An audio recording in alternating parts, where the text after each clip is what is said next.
कर रहे हैं। और जब एक गोपी कहती है कि आप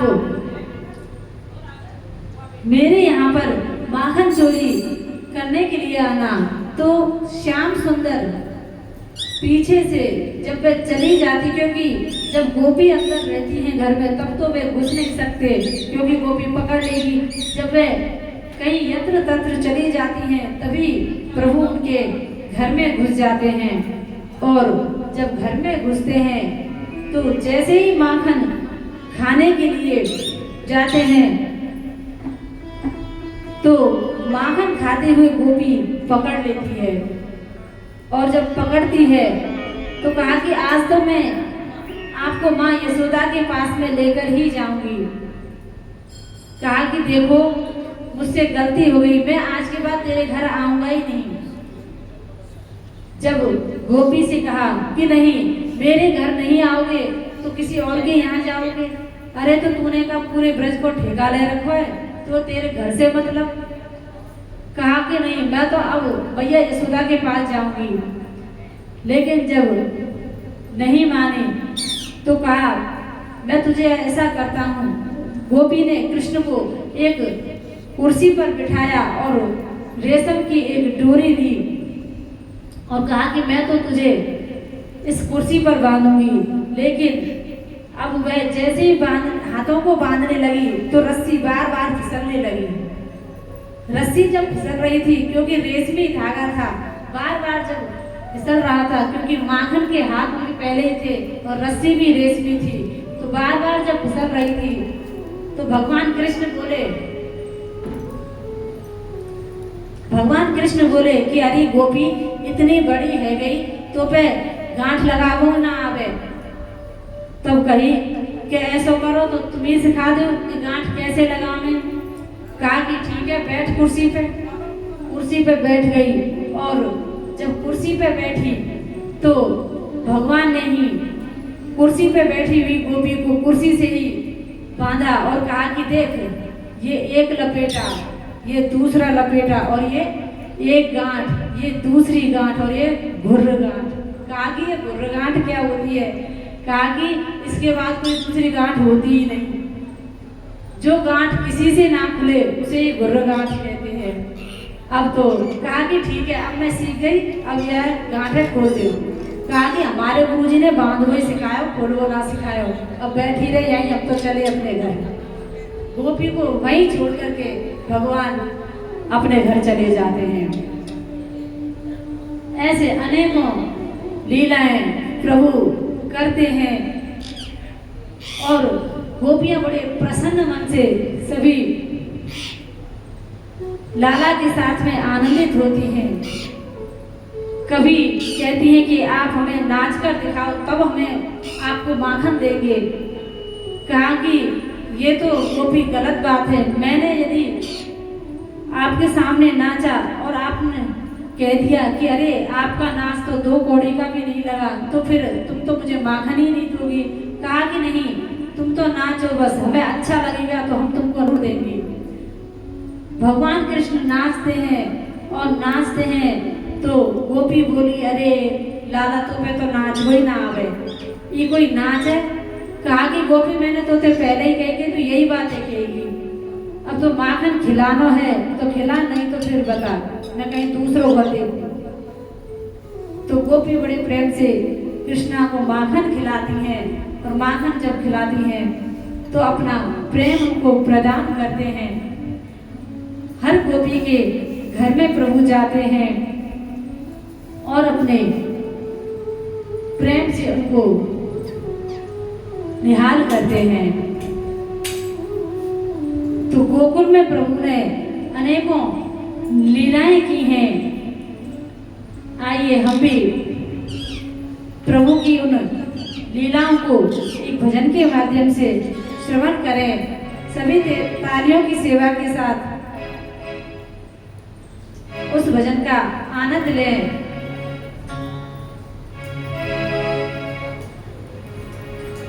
गोकुल का कृष्ण कन्हैया, गोकुल का कृष्ण कन्हैया सारे जग से निराला है। गोकुल का कृष्ण कन्हैया सारे जग से निराला है। गोकुल का कृष्ण कन्हैया सारे जग से निराला है। सांवली सुरतिया है, सांवली सुरतिया है, और गोर मुकुट वाला है। सांवली सुरतिया है और गोर मुकुट वाला है। उठाइए अपने हाथों को, हरि बोल।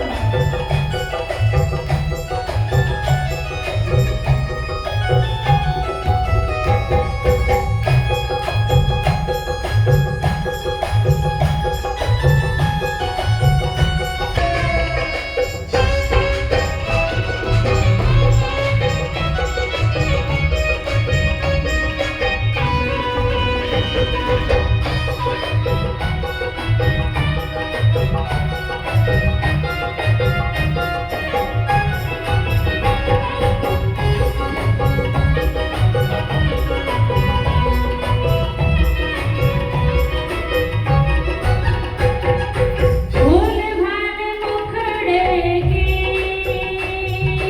बात ही निराली है। भोले भाले मुखड़े की बात ही निराली है। भोल भाल मुखड़े की बात ही निराली है। हाथों में, अरे हाथों में बंसी है, गले में जंती माला है। बंसी है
देंगे। इंद्र का घमंड तोड़ा गोवर्धन उठा करके तुमने ही उंगली पे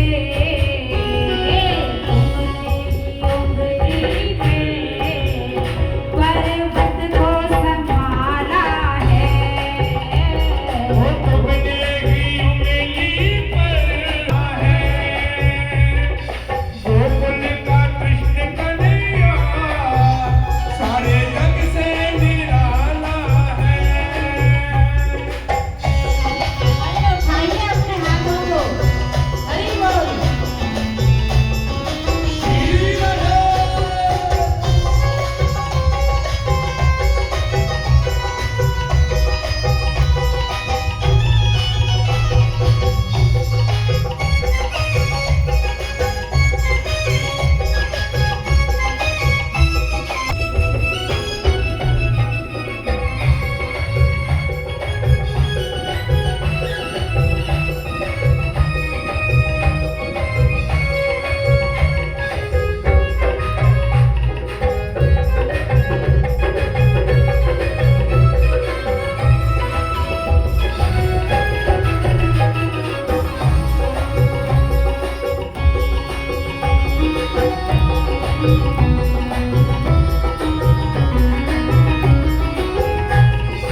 हीरा के मनमोहन, राधा के बनवारी।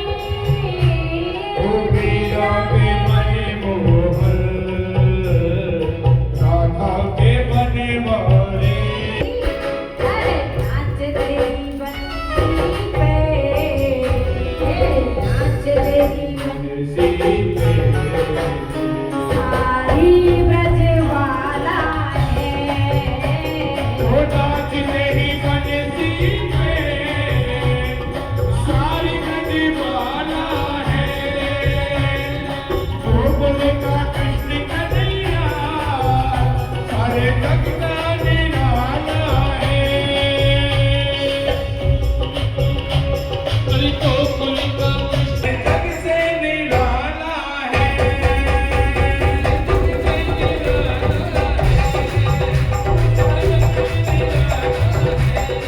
वो सारे जग से निराला है। बोल वृंदावन बिहारी लाल की। प्रभु सभी को अपना प्रेम लुटाते हैं और कहते हैं कि प्रभु उसी के घर आते हैं जिसको प्रभु बुलाते हैं। हमें प्रभु ने सब कुछ दिया है, लेकिन फिर भी हम हाय करते हैं, क्योंकि इच्छा कभी पूरी नहीं होती। आपको जो मिला है वो पर्याप्त है, क्योंकि आप चाहें कि हमें संसार का सारा सुख मिल जाए, ये हो ही नहीं सकता। कोई ना कोई कमी फिर भी आपको दिखाई देगी। इसलिए प्रभु के भक्त बनने के लिए बस यही चाहिए कि हमारा हृदय इतना पवित्र हो कि हम प्रभु की भक्ति करें और प्रभु के भक्त का कभी भी दिल ना दुखाएं, उनका अनादर ना करें, उनका अपराध ना करें, क्योंकि भक्त का अपराध प्रभु कभी भी सहन नहीं कर सकते। अपना अपमान प्रभु सहन कर सकते हैं, लेकिन यदि भक्त का अपराध कर दिया तो प्रभु सहन नहीं कर सकते। आपने अम्बरीश जी की कथा सुनी थी, प्रभु के भक्त थे, सुदर्शन चक्र से भी प्रभु कहते हैं कि जब तक मेरे भक्त से आप क्षमा नहीं मांग लेते, क्योंकि दुर्वासा उनको मारने के लिए उद्यत हुए थे, तो प्रभु ने सुदर्शन चक्र छोड़ा है और अपने भक्त की रक्षा के लिए प्रभु हर संभव प्रयास करते हैं, क्योंकि उनके भक्त को कभी कोई दुख दे वो प्रभु को स्वीकार नहीं। संसार में कहते हैं कि एक व्यक्ति ऐसा होता है कि भक्ति करके पूरे नगर को पवित्र कर देता है, और एक व्यक्ति ऐसा होता है कि अपने आचरण से, अपने कर्म से पूरे गांव को भी बदनाम कर देता है। तो इसलिए हमें भक्त बनना चाहिए और अपने जीवन को पवित्र बनाना चाहिए।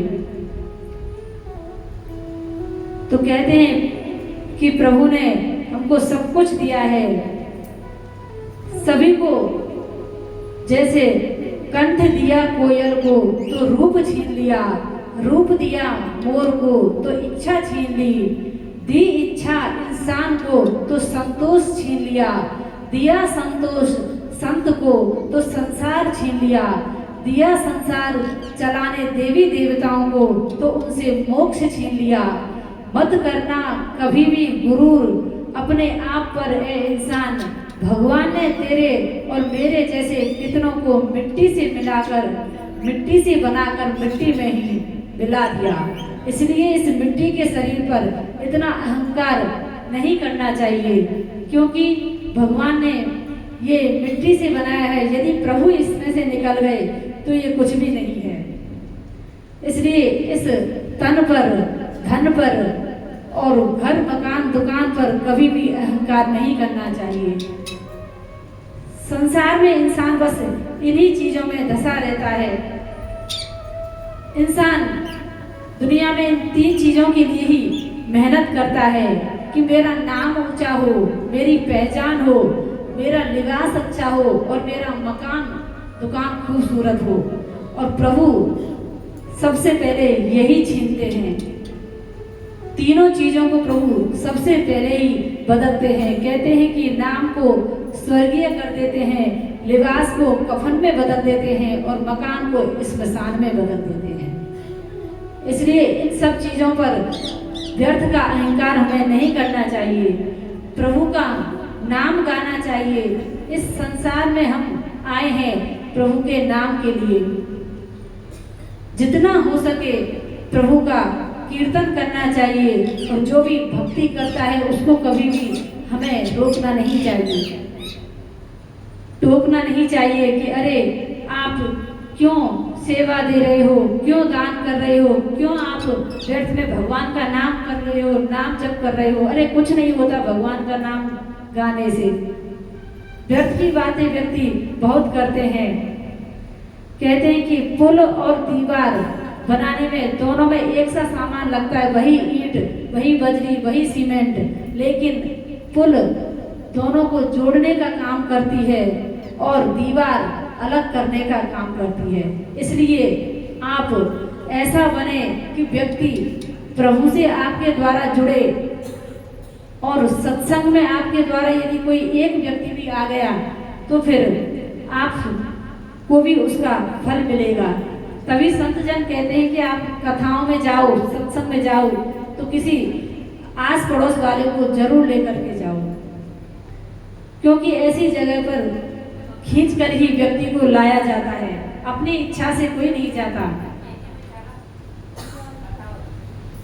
क्योंकि कई लोग तो ऐसे कहते हैं कि अरे हमने कौन से पाप करे जो हम सत्संग में जावे। नहीं, भोलेनाथ तो बहुत पाप करके बैठे हैं जो राम नाम में ही डूबे रहते हैं। सभी महात्मा बहुत बड़े बड़े पाप करके बैठे हैं जो इतना नाम जप करते हैं, इतना सत्संग करते हैं। एक तुम ही हो जो तुमने कोई पाप ही नहीं किया। अरे जो इस पृथ्वी पर आया है उससे कोई पाप ना हुआ हो ऐसा कोई इंसान नहीं है। इसलिए इस पृथ्वी पर आए हैं तो पाप भी हमसे होता ही रहता है। तो कहते हैं कि कोई यदि सत्संग में ना जाए और ये बोले कि हमने कोई पाप थोड़ी किए हैं जो हम सत्संग में जाएं, सत्संग में तो आप जाइए, तो ऐसे व्यक्ति से हमें बोलना चाहिए, क्योंकि वो अहंकारी होता है। कथा सत्संग के लिए उसको टाइम नहीं, तो कि भाई तुम सबसे बड़े पुण्य आत्मा हो, सत्संग में चलो, हो सकता है तुम्हारे दर्शन से सबका कल्याण हो जाए, पर तुम सत्संग में तो चलो। तो वो अहंकार में भूल जाएगा, अरे वाह मेरे लिए इतनी अच्छी बात कही, तो वो जरूर सत्संग में जाएगा। और चाहे वो किसी भी भाव से आए हो, प्रभु के नाम का काम ही यही है कि प्रभु उनका हृदय बदल देता है। कैसे भी करके आप किसी ना किसी को बस प्रभु के नाम से जोड़िए, सत्संग से जोड़िए, ताकि हमारा जीवन भी पवित्र बने। और जीवन पवित्र तभी बनता है जब प्रभु का नाम जप करते हैं, बड़ों का कहना मानते हैं। तो भगवान कृष्ण सभी को अपनी बाल लीलाओं से मोहित करते हैं। और जब गोपियां जल भरने जाती हैं तो रास्ते में ही खड़े हो जाते हैं, उन्हें रोकते हैं। कभी कंस को जब माखन देने के लिए जाती हैं, दूध लेकर जाती हैं, तो रास्ते में खड़े हो जाते हैं कि अरे तुम हमारे नाम का माखन उस कंस को क्यों दे रही हो। हमारे भी गांव में ऐसे गरीब लोग हैं, उनकी सहायता करो। कहा कि कंस से हमें भय लगता है, वो हमारे साथ कुछ अनर्थ ना कर दे। कहा कि तुम्हें उससे भय करने की जरूरत नहीं है, तुम ये माखन और मिश्री हमारे ही गांव में इसका व्यापार करो। इस प्रकार अपने सखाओं से, उन गोपियों से प्रभु बोलते हैं। तो प्रभु ने अब एक दिन यमुना घाट पर बैठ करके मिट्टी खाई है। एकदा क्रीडमानस्ते रामाध्यागोपतारिकः कृष्णो मृदं भक्षितवान् इति मात्रे निवेदयत्। प्रभु ने ब्रह्मांड घाट पर जब मिट्टी खाई है तो उस मिट्टी को कहते हैं कि ब्रज रज इतनी श्रेष्ठ है कि प्रभु भी उसका रसास्वादन कर रहे हैं। उस ब्रज रस को वह जब अपने जिह्वा से उसको और भी पवित्र कर रहे हैं। तो भगवान जब उस मिट्टी को खा रहे थे तो इधर बार बार देख लेते हैं और जाकर के मैया से शिकायत करते हैं कि अरे मैया, जाने तो आज मिट्टी खाई है। तो मैया तो घबरा गई कि अरे आज जाने मिट्टी खाई है, कल को कोई और नशा करेगा तो यार रोकना चाहिए। तो मैया दौड़ी दौड़ी आई और कहती है कि अरे लाला, तेने माटी खाई। कहा कि मैया तोते कौन ने कही? कहा कि तेरे ही सखा बता रहे हैं कि तेने माटी खाई है। कहा कि मैया ये सब झूठे हैं, कि हाँ एक तू ही सत्यवादी हो रहा है जो ये झूठ बोल रहे हैं। कहा कि मनसुखा ने फिर बोला कि मैं ब्राह्मण बालक हूँ, मैं सत्य कहता हूँ, मैया यहाँ ने अभी अभी माटी खाई है। अब तो मैया को विश्वास हो गया। कहा कि ऐसा कर, तेरा मुंह खोल के दिखा। जैसे ही मैया से बोली कि मुंह खोल करके बता, बार बार प्रभु कहते हैं कि मैया मैंने माटी ना खाई, तू मेरे ऊपर तो विश्वास कर। ना हम भक्षित वानम्ब सर्वे मिथ्या विशंसने यदि सत्य गृहस्थ रही समक्षम पश्य में मुखम। अरे मैया, तू मेरा विश्वास ना कर रही तो मेरा मुख देख ले। कहा हाँ ये बात तूने सही कही, चल मुंह खोल करके बता। तो भगवान ने जैसे ही अपना मुख खोला तो भगवान तो है ही छलिया। तो जैसे ही मुख खोला है तो मुख खोल करके अपनी मैया को पूरे ब्रह्मांड के दर्शन उस छोटे से मुख में करा दिए। बोल कृष्ण कन्हैया लाल की जय हो।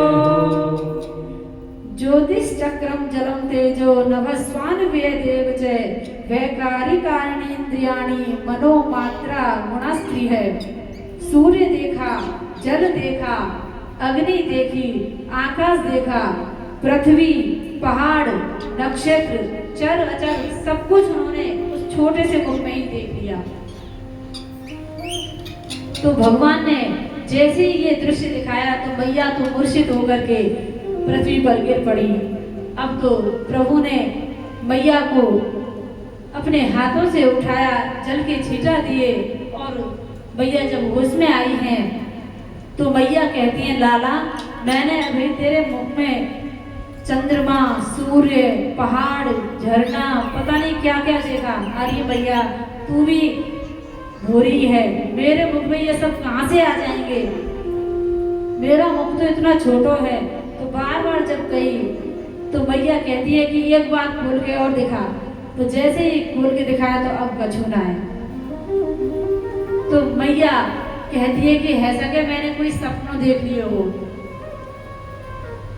देखिए इतने सरल हृदय वाले को ही प्रभु मिलते हैं। मैया को पता है कि मैंने अभी मुख में देखा है, लेकिन प्रभु ने ऐसी विद्या चलाई, ऐसा अपनी माया का जाल फेंका कि मैया भूल गई कि मैंने कुछ इसके मुख में देखा है।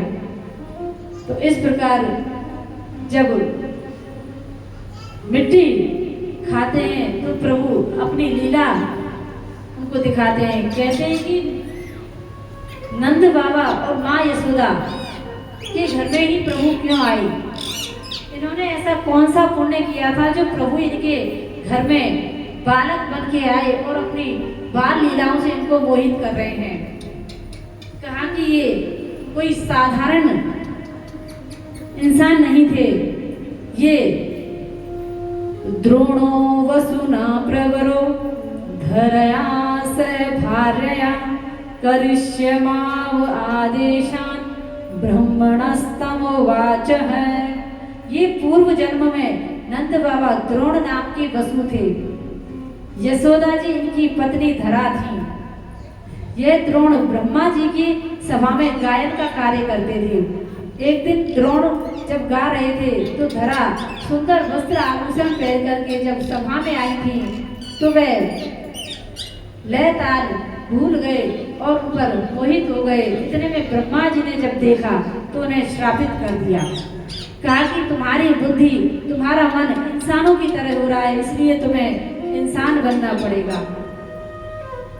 कहा कि तुम्हें इंसान बनना पड़ेगा।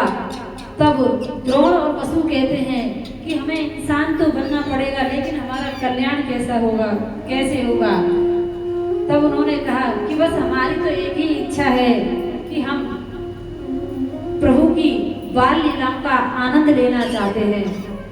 तो ब्रह्मा जी ने उन्हें वरदान दिया। आज वही यशोदा जी और नंद बाबा बन करके आए हैं और प्रभु अपनी लीलाओं से उन्हें मोहित करते हैं, आनंदित करते हैं। बोले कृष्ण कन्हैया लाल की जय हो। तो प्रभु माँ यशोदा के घर में अनेकों लीलाएं करते हैं।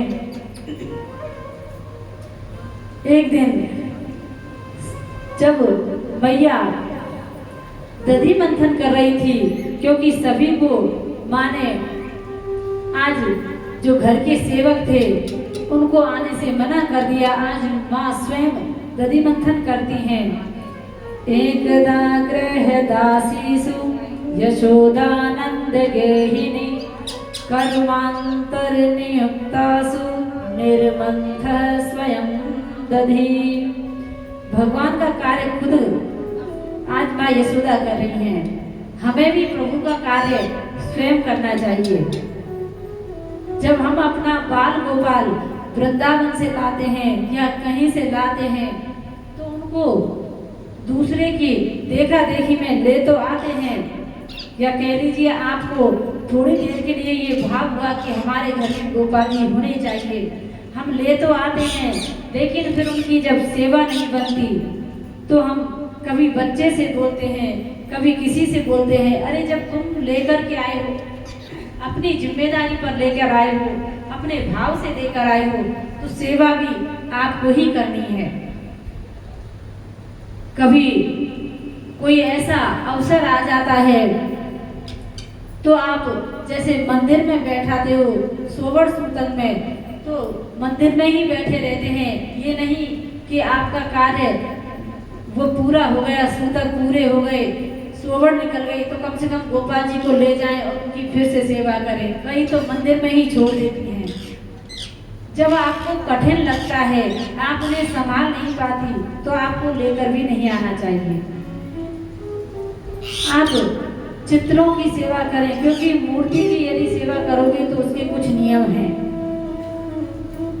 बाल गोपाल को आप ले आते हो और फिर उनकी जब सेवा नहीं बनती तो फिर, क्योंकि प्रभु का स्वरूप ही बता देता है कि इनकी सेवा कैसी हो रही है। कई कई दिनों तक उन्हें नहलाते नहीं हैं, अरे ढंग का भोग भी नहीं लगाते, खुद तो बर्गर पिज्जा में डूबे रहेंगे और उनको मिश्री भी नहीं खिलाते ढंग से। अब इसका मतलब ये नहीं कि आप प्रभु को बर्गर और पिज्जा ही खिलाएं, इन सब का भोग नहीं लगाना चाहिए। हाँ, आप घर में शुद्धता से बनाएं, तब आप भोग लगा सकते हैं, लेकिन इन चीजों का निषेध है। शुद्ध भोजन प्रभु के लिए बनाना चाहिए, उसका ही प्रभु का भोग लगाना चाहिए। तो भगवान भाव के भूखे हैं, लेकिन भाव भी हमारा ऐसा होना चाहिए कि हम उनकी सेवा कर सकें। तो प्रभु जब माँ यशोदा के यहाँ थे, तो अब आज मैया दधि मंथन कर रही हैं, प्रभु को पालने में बिठा दिया। और इधर जैसे ही मैया दधि मंथन करती हैं, कहते हैं कि सेवा 3 प्रकार की है, कायिक, वाचिक और मानसिक। हमें तीनों प्रकार की सेवा करनी चाहिए, तभी हमारी सेवा सफल होती है। तो आप कथा में जब बैठते हो तो तीनों प्रकार की सेवा आप कर सकते हो। कायिक, आप हाथों से ताली बजा सकते हो। मानसिक, आप मन से प्रभु को ध्या सकते हो। और वाचिक अर्थात बोलकर उनका गुणगान कर सकते हो, उनका भजन गा सकते हो। तो इस प्रकार आज मैया यशोदा भी दधि मंथन जब कर रही थी, तो दधि मंथन करते करते प्रभु को याद कर रही हैं और प्रभु को बुला रही हैं। आओ श्याम जी कन्हैया नंद लाल जी, मेरे प्राणों से प्यारे गोपाल जी। आओ श्याम जी कन्हैया नंद लाल जी, मेरे प्राणों से प्यारे गोपाल जी। आओ श्याम जी कन्हैया नंद लाल जी, मेरे प्राणों से प्यारे गोपाल आप ही जी। गाइए साथ में, गाइए आप।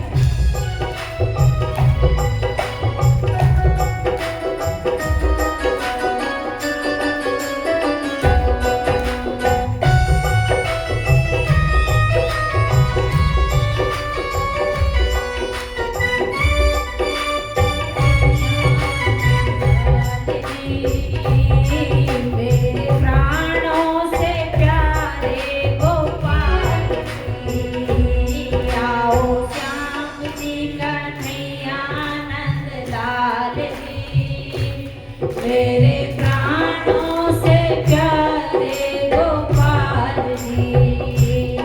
आओ श्याम जी कन्हैया नंद लाल जी, मेरे प्राणों से प्यारे गोपाल जी।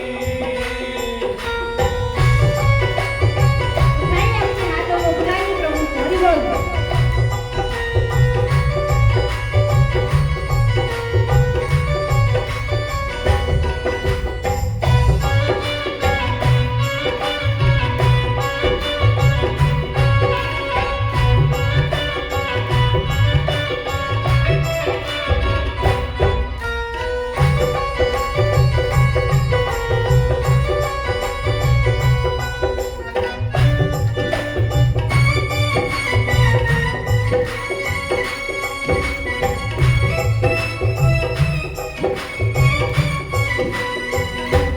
आओ श्याम जी कन्हैया नंद लाल जी, मेरे प्राणों से प्यारे गोपाल जी। आओ श्याम जी कन्हैया नंद लाल जी, मेरे प्राणों से प्यारे गोपाल जी। ओ मेरे प्राणों से प्यारे गोपाल जी, ओ मेरे प्राणों से प्यारे गोपाल जी।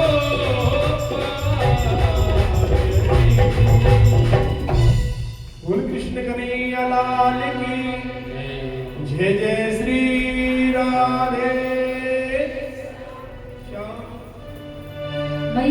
यशोदा जब बुलाने लगी तो कन्हैया पालने से उतर कर उनकी गोद में बैठ जाती हैं। मैया की गोदी में जैसे ही बैठे तो मैया कहती हैं कि अरे लाला, मैं तेरे लिए ही तो माखन निकाल रही हूँ, अभी थोड़ी देर और सो जा। कि मैया तूने ही तो मुझे बुलाया, कि मैंने तुझको कब बुलाया। बार बार जब ये कहा कि मैया मुझे ही बुलाती है और फिर भी भूल गई। मैया को ये भान नहीं कि मेरे ही घर में सर्वेश्वर ईश्वर आए हुए हैं, वे तो बस उनको भी अपना बालक मान रही हैं। जब बुलाने लगी तो आज प्रभु ने पूछा है कि मैया ये बताओ कि आपको दूध प्यारा है या पूत प्यारा है। तो मैया ने कहा कि अरे लाला, दूध भी कोई ये प्यारो है, वो तो मेरे पूत प्यारो पुत्र प्यारो है। कि अच्छा। तो इतने में ही जब बातें कर रहे थे तो एक दासी दौड़ कर के आती है और कहती है कि अरे तू यशोदा मैया, ये लाला की बातन में लगी है, माँ तेरे चूल्हे पे जो दूध रखो है वो उफनगो। अब मैया ने लाला को नीचे पटका कि मर नीच, तेरे वजह से मेरा दूध और निकल गो।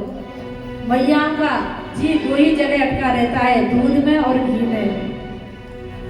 तो ऐसे ही माँ यशोदा का भी मन दूध में और घी में ही अटका है। जैसे ही कहीं दूध उफन गो तो कन्हैया को भी पटक करके जाती हैं और दूध को बचाती हैं। अब कन्हैया कहते हैं देख कैसी है, अभी तो कह रही कि कोई पुत्र प्यारो है और अब नए देव में दूध प्यारो है। वो क्षण भर में ही बदल गई। तो इतने में ही कन्हैया को गुस्सा आया और वहीं से एक पत्थर उठाया और जितने भी माट मटका थे सब फोड़ दिए। जब फोड़े तो सारा दही माखन सब बिखर गया। इतने में मैया आती है दौड़ करके कि ये आवाज गाएगी। तो देखा तो सारे मटके फोड़ दिए। अब मैया ने मत्थे पे हाथ मारा कि अरे थोड़ी सी देर के लिए इसको छोड़कर क्या चली गई, इसने तो मेरे सारे माट मटके दही माखन सब बिखेर दिया। तब मैया ने पूछा कि लाला ये तेने कहा कर दियो। कहा कि अरे मोए छोड़ के तू दूध देखने चली गई तो मुझे गुस्सा आ गई। तू तो कह रही कि मुझे दूध प्यारो है, लेकिन तू तो दूधे बचा के कोई भाग गई। कही कि लाला कहवे कि दूध जरे तो पूत मरे, जा वजह से दूध बचावे के लिए भागी, वो भी मैं तेरे लिए ही भागी। तो मैया यशोदा इस प्रकार लाला को समझाती हैं। माँ यशोदा अपने लाला की लीलाओं से ऐसे आनंदित होती हैं और इस प्रकार अब प्रभु ने जब ऊखल पर चढ़ करके दुष्टों का संग करके जब माखन की चोरी की है तो मैया को अब लगा कि इस ऊखल का ही ये बार बार संग करता है और ऊखल का संग करके इसने मार मटके फोड़े, अर्थात इसने दुष्ट का संग किया है। तो अब इसको सजा तो देनी होगी। इसके उत्पाद दिन प्रतिदिन बढ़ते जा रहे हैं। तो मैया ने आज लाला को ऊखल से बांधने की लीला की। मैया ने कन्हैया को ऊखल से जब बांधने के लिए एक रस्सी दी है तो वह रस्सी 2 अंगुल छोटी पड़ जाती है। मैया ने और रस्सियां जोड़ी लेकिन फिर भी 2 अंगुल छोटी रह गई। जब अनेकों रस्सियां जोड़ दी, प्रभु ऐसी लीला दिखा रहे हैं कि वे ऊखल से बंधने में ही नहीं आ रहे।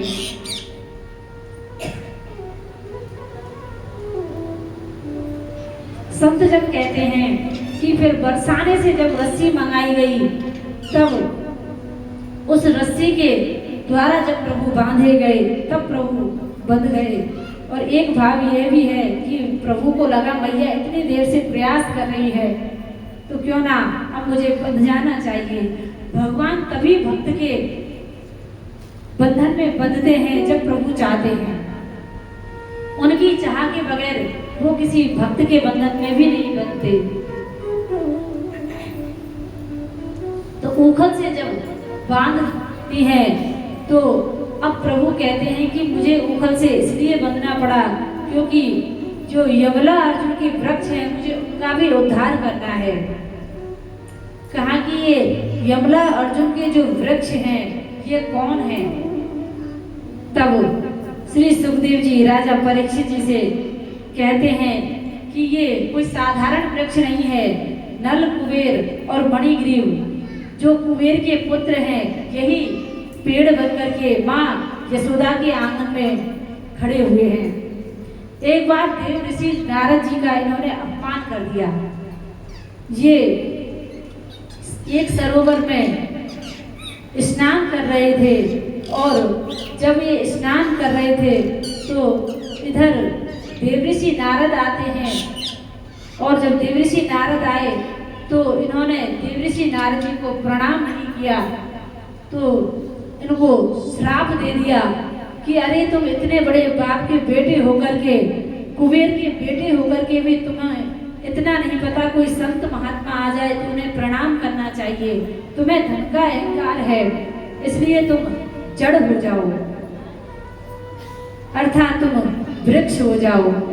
जैसे ही वृक्ष होने का श्राप दिया है उनके चरणों से लिपट गए। कहा कि नारद जी आपने हमें ये श्राप तो दे दिया लेकिन हमारी मुक्ति कैसे होगी?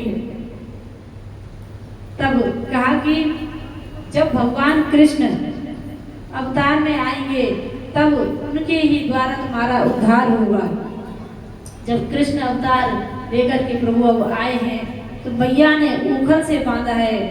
अब उस ऊखल को खोलने के लिए कभी सखियां आती हैं, कभी बलराम जी आते हैं, लेकिन सभी से मैया मना कर देती हैं। अरे गोपियां तो जब खोलने के लिए कहती हैं तो माँ यशोदा कहती है कि अरे गोपियों यदि तुमने ये बंधन खोले तो तुम्हें तुम्हारे पतियों की सौगंध है। कहा कि वो जाए पानी में, हम तो इन बंधनों को खोलेंगे, हम तो अपने लाला से प्रेम करती हैं, अपने कृष्ण से प्रेम करती हैं। फिर कृष्ण ने ही कहा कि देखो गोपियों ये बंधन मेरी माँ ही खोलेगी, आप तो बस जाइए और अपना काम कीजिए। प्रभु ने गोपियों को वहां से भेज दिया। इधर प्रभु जब उन पेड़ों के बीच में होकर के ऊखल को ले जाते हैं और जब जैसे ही धक्का देते हैं बीच में होकर निकलते हैं तो वह ऊखल से अटक करके वह पेड़ धराशायी हो जाते हैं और उनका उद्धार हो जाता है। बोलिए बाल कृष्ण लाल की जय, बाल कृष्ण लाल की जय हो। इस प्रकार उन्होंने जब पेड़ की जड़ से प्रकट होकर के वे पार्षद बनकर के जब खड़े हुए हैं तो उन्होंने प्रभु की स्तुति की है। वाणी गुणान कथने श्रवणो कथाया हस्तौ च कर्मसु मनस्तव पादयोर्नः स्मृत्यां शिरस्तव निवास जगते प्रणामे दृष्टि सतां दर्शनेस्तु भवतु नाम।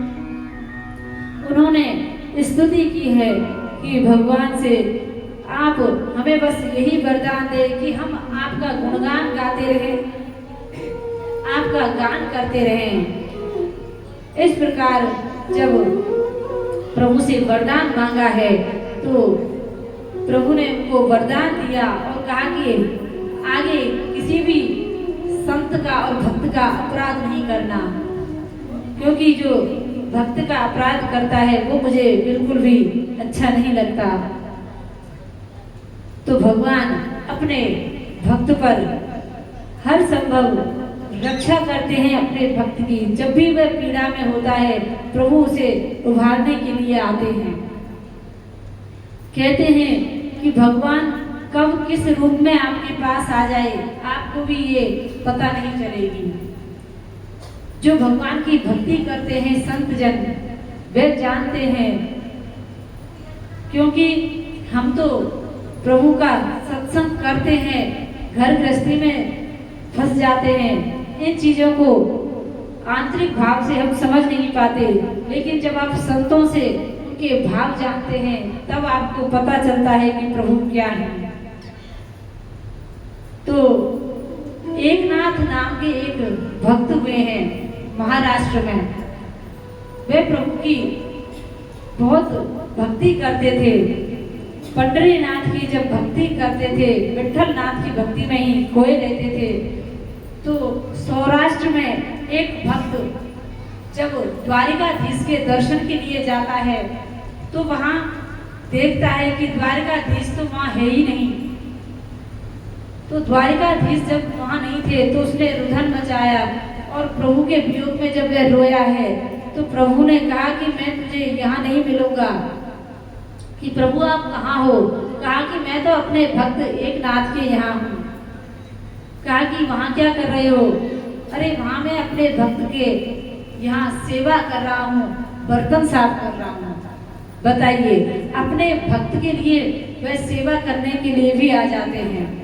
तो जब एकनाथ के यहाँ पर वह काम करते हैं, क्योंकि वृद्ध शरीर हो गया, और उनकी सेवा करते हैं, उनके लिए भोजन बनाते हैं, बर्तन साफ करते हैं, तो उस भक्त ने सोचा कि जाकर देखना चाहिए ये बात सत्य है या ऐसे ही।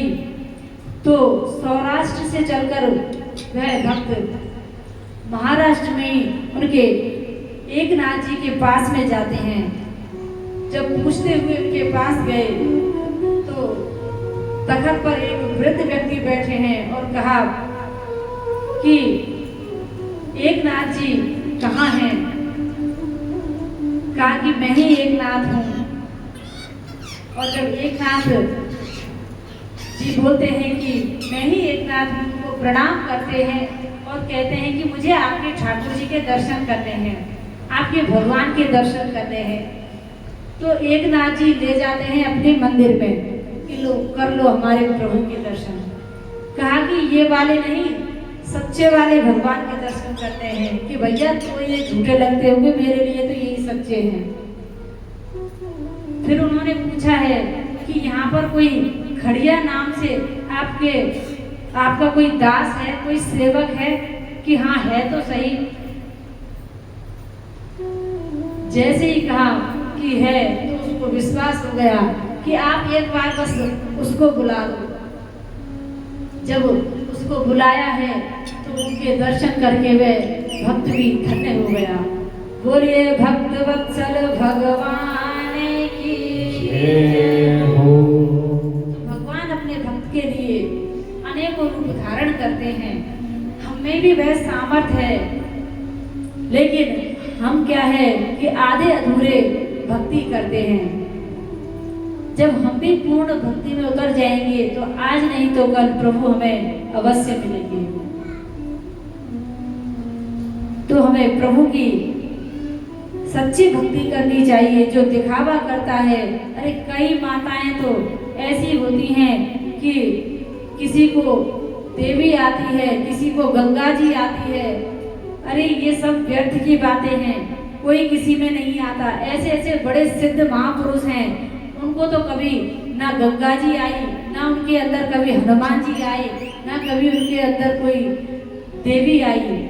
लेकिन हम थोड़ा सा सत्संग क्या कर लेते हैं, हम तो अपने आप में ही देवी बन जाते हैं। ऐसी व्यर्थ की बातों से हमें बचना चाहिए। अरे सबसे बड़े तो प्रभु हैं। जो ऐसा ढोंग करता है उसे प्रभु स्वीकार नहीं करते। एक ना एक दिन उसका पतन अवश्य होता है।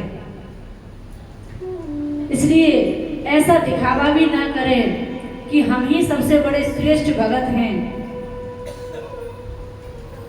भगवान की भक्ति जितनी छुपाकर की जाए उतना श्रेष्ठ फल देती है। तो भक्ति को जब आप करते हैं तो उसी से हमें शक्ति मिलती है और उस शक्ति के माध्यम से ही हम प्रभु से मिल पाते हैं। तो आइए प्रभु के भजन में झूमिए, क्योंकि कहते हैं जो भगवान का भजन नहीं करता तो संत जन तो यहाँ तक कहते हैं तूने राम नाम नहीं लेना, तूने कृष्ण नाम नहीं लेना, इस भरी जवानी में डूब के मर जा रे चुल्लू भर पानी में। डूब के मर जा रे चुल्लू भर पानी में। ना राम नाम लीनो, ना प्रभु नाम लीनो, नारियों की सेवा के साथ भरी जवानी में। हो जा डूब के मर जा रे वो चुल्लू भर पानी में। डूब के मर जा रे चुल्लू भर पानी में। चाहिए अपने हाथों को, चाहिए अपने हाथों को, बोलो श्री राम। लीला रे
में क्या है, आदमी इतना थक जाता है फिर नाचने के लिए ताकत नहीं होती है, ठीक है। तो बैठे बैठे ही आपको इस तरीके से हाथ ला लेनी है। जिनको भगवान ने हाथ दिए ठाकुर जी के सामने झूठ मत बोलो, और जिनको नहीं दिए तो कोई दिक्कत नहीं है, ठीक है। इस तरीके से हिला लेना, ठीक है। एक बार ठाकुर जी के लिए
होना पड़ता है, समझ रहे हो आप मेरी बात।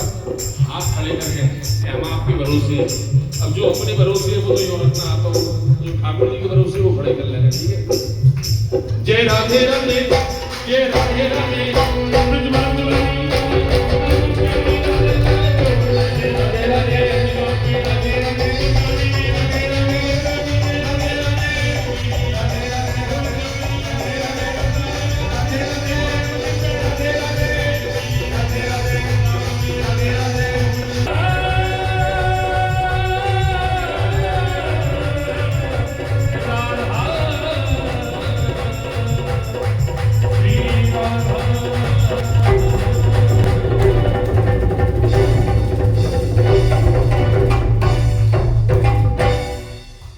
वृंदावन बिहारी लाल की जय जय श्री राधे।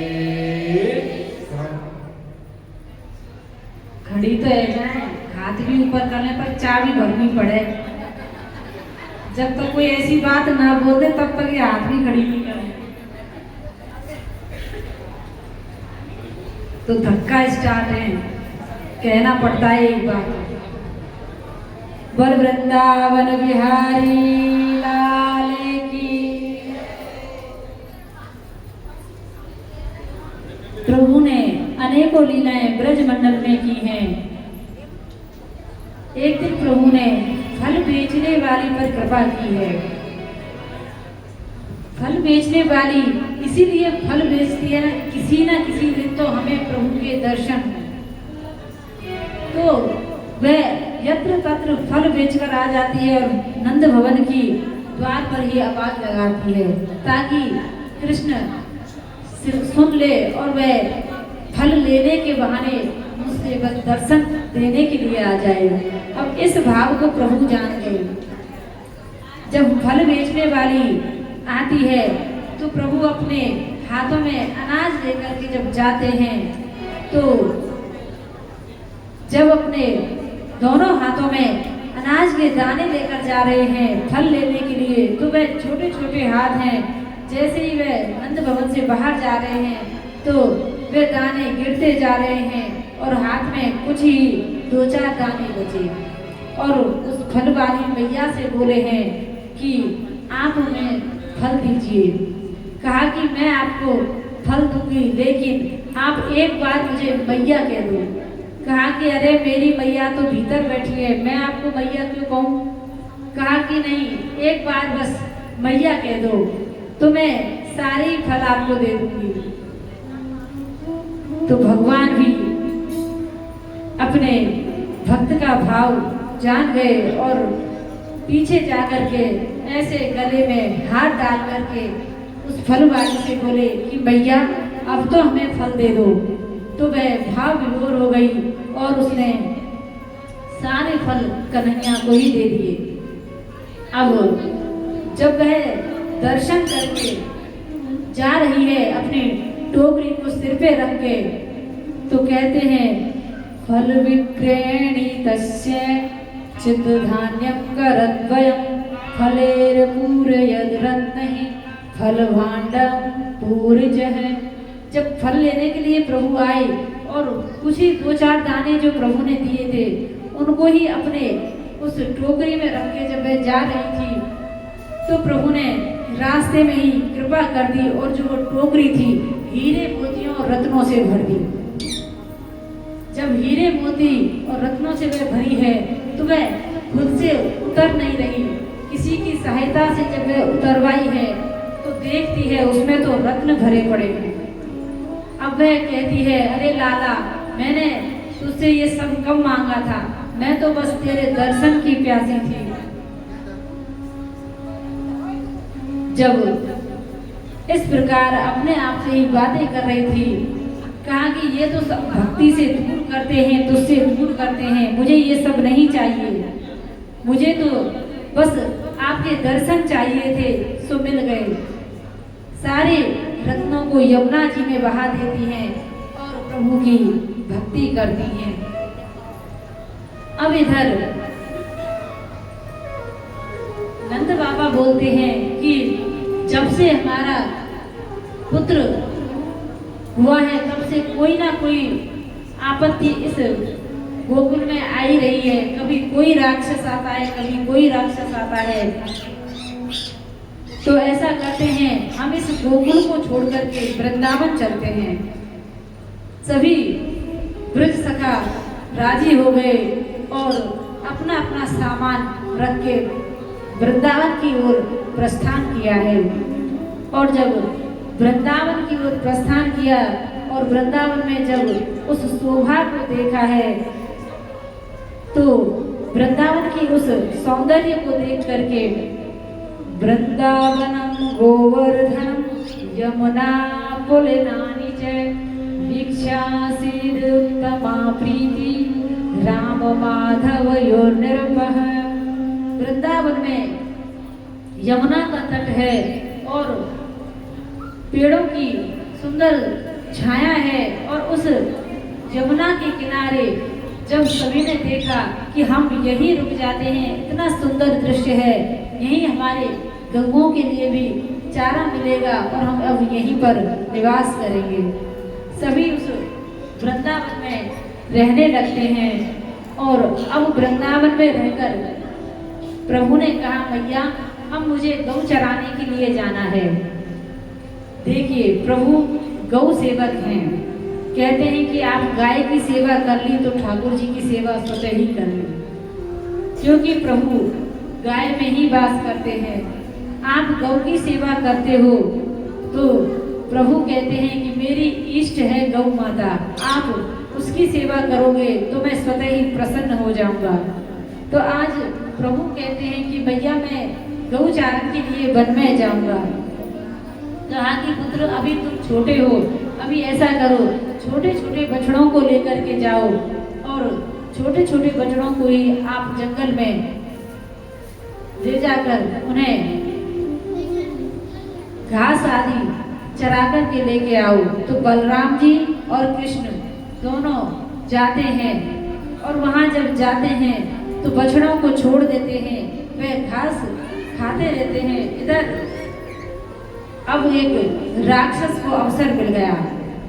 बक्सासुर नाम का जो दैत्य है वह आया और बछड़ा बनकर के ग्वाल वालों को और बछड़ों में ही को ही परेशान करने लगा। अब भगवान समझ गए, भगवान ने उसका सिंह पकड़ा और उसे घुमा करके पृथ्वी पर पटक दिया। इस प्रकार प्रभु ने बक्सासुर का उद्धार किया। बोले कृष्ण कन्हैया लाल की। बक्सासुर का उद्धार किया है और भगवान फिर जब जाते हैं तो भगवान ने अपने बकासुर का जब उद्धार किया उसके बाद प्रभु ने धेनुकासुर का उद्धार किया है। क्योंकि कहते हैं कि जो धेनुकासुर है वह गधे के स्वरूप में आकर गौओं में मिल जाता है और इस प्रकार वह धेनुकासुर का उद्धार कर देते हैं। क्योंकि बछड़े चराने के लिए जब गए थे तो बक्सासुर आया, बकासुर आया और भगवान कृष्ण ने और बलराम ने उसका वध किया है। इधर जब गौ चराने के लिए गए तो धेनुकासुर के रूप में राक्षस आता है। तब कहते हैं कि धेनुकासुर गधे के रूप में आया है और गधा हमेशा पीछे से ही वार करता है, अर्थात पैरों से मारता है पीछे से। तो उसके पीछे के पैर पकड़े और उसे घुमा करके पृथ्वी पर पटक दिया। बोल कृष्ण कन्हैया लाल की जय हो। इस प्रकार बक्सासुर और धेनुकासुर का उद्धार किया। अब एक दिन भगवान ने कहा कि सभी अपने अपने घर से पकवान लाएंगे और हम अपने सभी सखाओं के साथ में बैठ करके जंगल में जब गौ चराने के लिए जाएंगे तो वहां बैठ करके एक साथ भोजन करेंगे। तो सभी सखाओं को लेकर के सभी सखा जो भी अपने घर में बना था उसे लेकर के भगवान कृष्ण के साथ में जंगल में जाते हैं। और जैसे ही वहां जाते हैं तो एक गुफा को देखते हैं। जब उस गुफा को देखा तो वो कोई साधारण गुफा नहीं थी, वह अघासुर था जो मुंह फाड़ करके प्रभु का इंतजार कर रहा था कि कब कृष्ण इसमें आएगा और कब मैं उसे मार दूं। तो इधर अघासुर जब मुख फाड़े वहां पड़ा है तो सभी सखा उसमें जाने लगे। जैसे ही सखा जा रहे थे तो पूछा है कि अरे कन्हैया ये गुफा कैसी। तो सभी सखा आपस में बातें करते हैं कि अरे संत गुफा में ही बैठ करके भजन करते हैं, ये संतों की गुफा है। और उसके दांतों को देखकर कहते हैं कि फिर ये क्या है। कहा कि जो भी संतों से मिलने के लिए जाते हैं, उनके दर्शन के लिए जाते हैं तो अपना सामान यहाँ टांग कर तब प्रभु के दर्शन करने, उनके भक्तों के दर्शन करने के लिए जाते हैं। क्योंकि संतों के पास जाओ तो खाली होकर के जाओ। तो इस प्रकार आपस में सभी सखा बातें करते हैं। सखा तो उसमें प्रवेश कर जाते हैं, प्रभु मना करते हैं कि अरे इसके अंदर मत जाओ, लेकिन फिर भी चलते चले जाते हैं। ऐसा ही हम और आप भी करते हैं। संत महापुरुष मना करते हैं कि आप पाप मत करिए, पाप की ओर मत जाइए, लेकिन हम फिर भी जानते हैं कि ये काम गलत है, फिर भी उसको कर देते हैं। अघासुर कोई सर्प नहीं, ये अघासुर अर्थात अगमाने होता है पाप। जो हमारे पाप हैं वही अघासुर है। हम पाप के भीतर जाते हैं, पाप करने के लिए जाते हैं, प्रभु हमें रोकते हैं एक बार तो अंदर से ये आवाज आती है कि नहीं, इस काम को नहीं करना चाहिए, लेकिन वो आवाज हम सुन नहीं पाते। इसलिए सभी के अंदर ये ज्ञान है कि हमें क्या करना चाहिए और क्या नहीं करना चाहिए, क्या सही है और क्या गलत है, फिर भी हम भटक जाते हैं। तो इस प्रकार अघासुर के मुख में सभी ने प्रवेश किया और अंत में जब प्रभु ने प्रवेश किया है तो उसने अपना मुख बंद कर लिया। जैसे ही मुख बंद किया है, अब प्रभु ने अपना शरीर फुलाना आरंभ कर दिया। जैसे ही प्रभु ने अपना शरीर बढ़ाया और ब्रह्मरंध्र से उसकी ज्योति निकली और प्रभु में ही समाहित हो गई। बोलिए कृष्ण कन्हैया लाल की जय हो, कृष्ण कन्हैया लाल की जय हो। तो अघासुर का उद्धार किया है। ऐसे ही प्रभु अनेकों राक्षसों का वध करते हैं और उनका उद्धार करते हैं। प्रभु अब कहते हैं कि ब्रह्मा जी ने की परीक्षा ली कि ये असली का भगवान है या नकली का।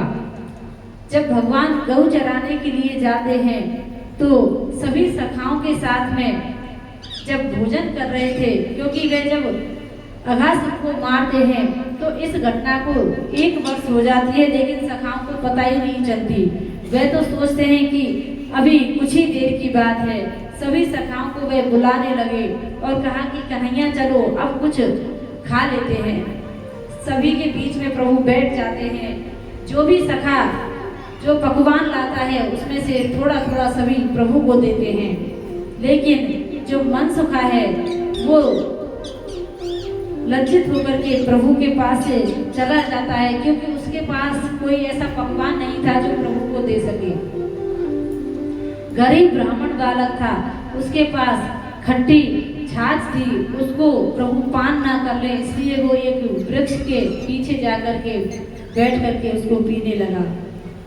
अब इतने में प्रभु कहते हैं कि अरे मनसुखा दिखाई नहीं दे रहा, सब दिखाई दे रहे हैं। कहा कि मनसुखा तो एक पेड़ के पीछे बैठो, वो अपने घर की लाई हुई छाछे पी रहे है। कहा कि जब सब यहाँ बैठे हैं तो वो अलग से क्यों बैठो है। तो भगवान उसके पास जाते हैं और जाकर के जैसे ही पहुँचते हैं तो सारी छाछ उसने पान कर ली, जो मुख में थी वही बची थी। प्रभु ने गला पकड़ लिया, कहा कि अरे अपने घर से लाई हुए छाछ खुद ही पान कर गया, अरे मुझे तो चखा। कहा कि अब गर्दन हिलाए कि नहीं, ये आपके लायक नहीं है, क्योंकि बोल तो सकता नहीं, मुंह में छाछ भरी हुई है।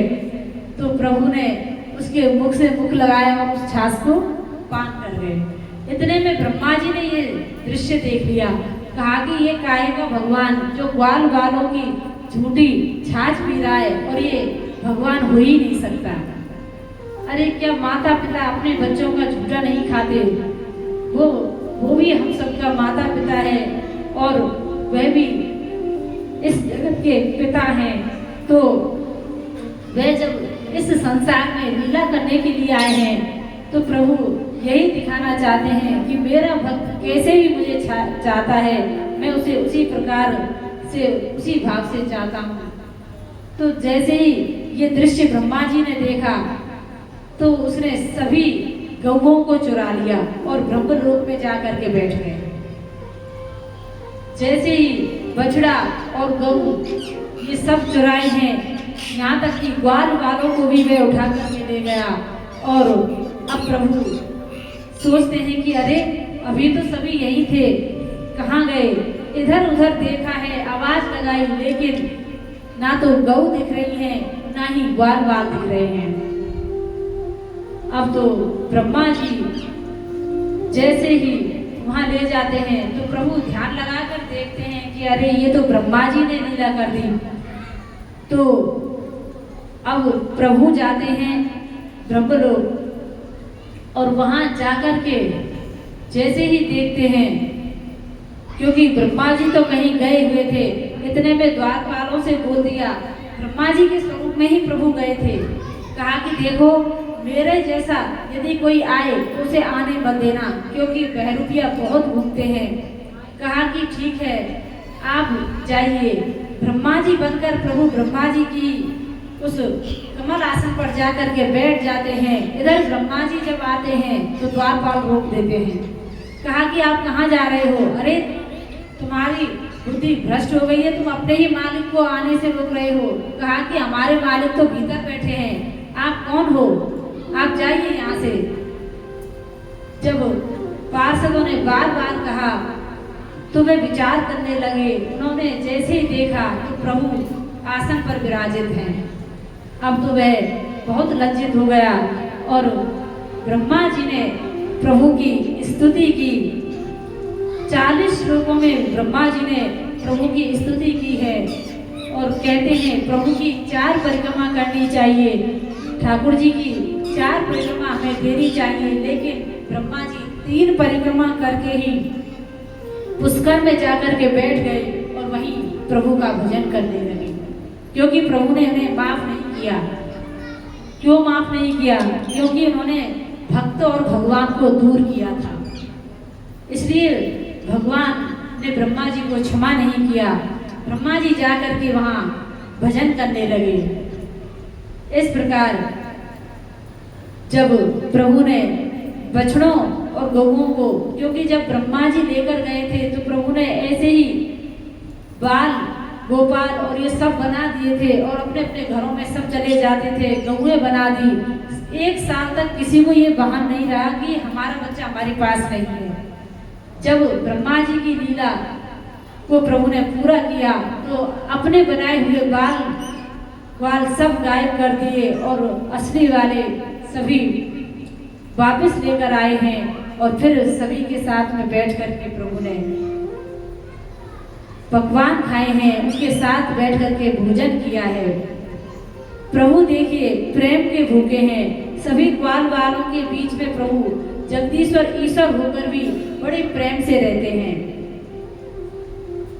वो ईश्वर होकर के ग्वाल वालों के बीच में खेल रहा है और हम थोड़ा सा हमारे पास पैसा आ जाता है, धन आ जाता है तो हम हर किसी का अपमान कर देते हैं। इसलिए हमें कभी भी अहंकार नहीं करना चाहिए, क्योंकि अहंकार ही नाश का कारण बनता है।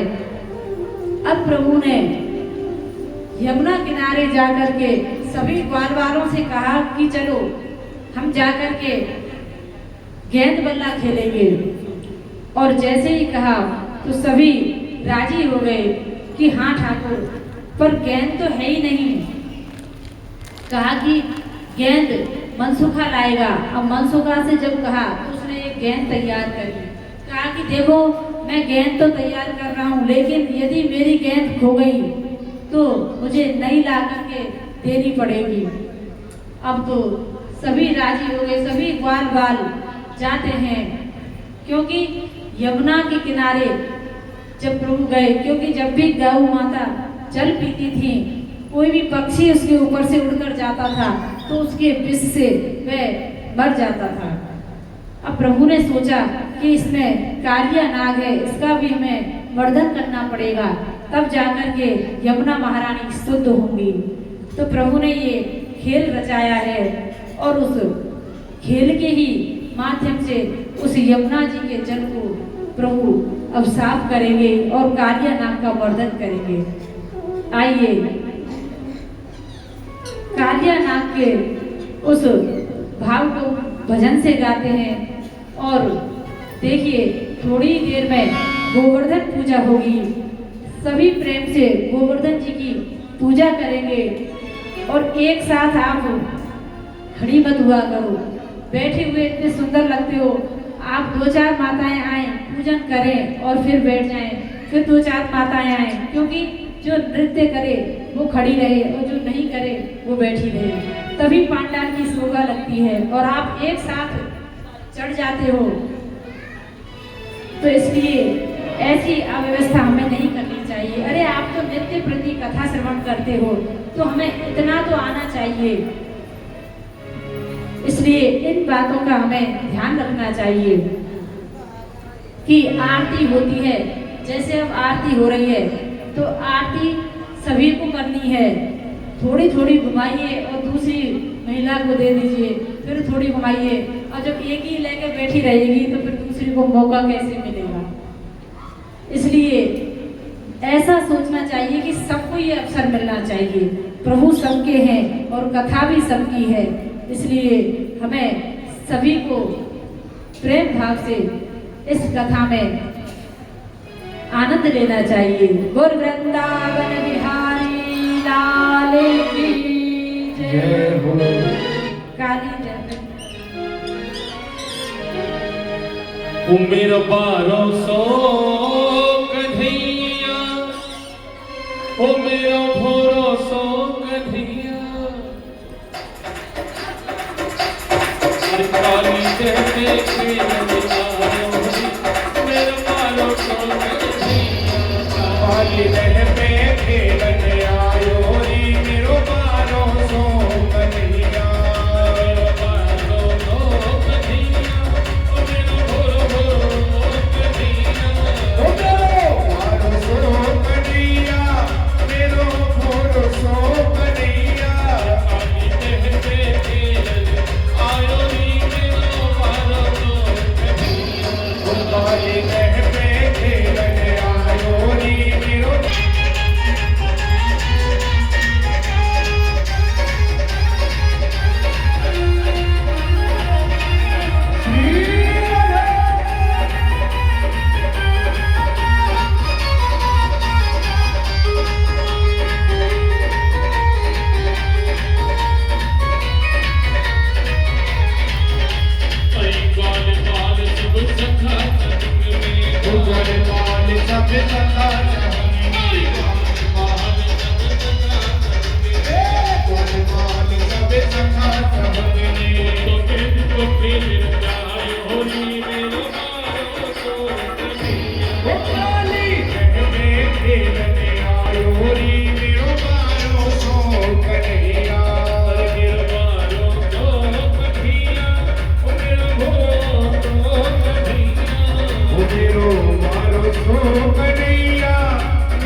बोले सभी पट गेंद बनाए बोले सभी पट गेंद बनाए बोले सभी पट गेंद बनाए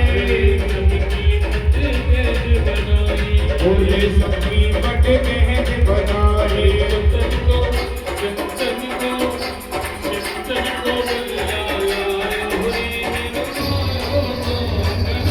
ओ काली देह पे खेलने आयो री मेरो बारों सो कन्हैया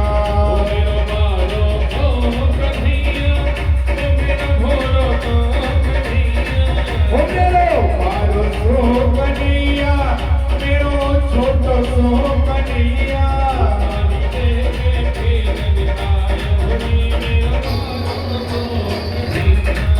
काली देह पे खेलने आयो री मेरो बारों सो कन्हैया जय हो कृष्ण कन्हैया लाल की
नागिन नाग जगाए ले अपनो ओ नागिन नाग जगाए ले अपनो ओ नागिन नाग जगाए ले अपनो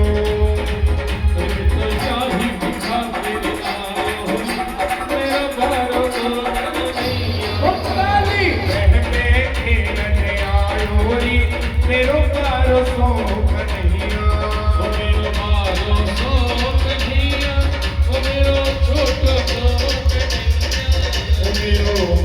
सो कन्हैया मेरो छोटो सो कन्हैया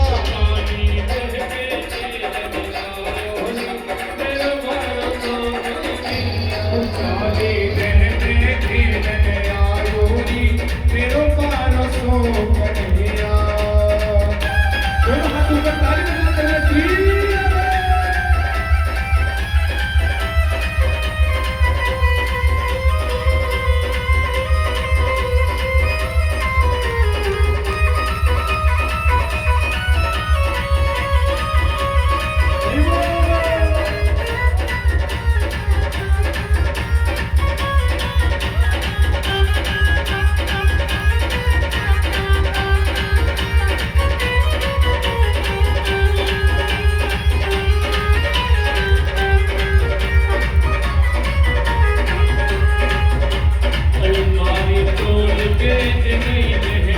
हमारे टोल के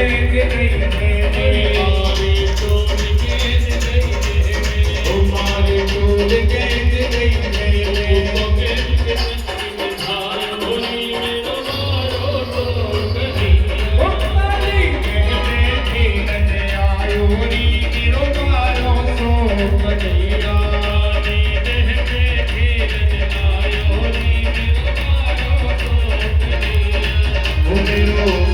सो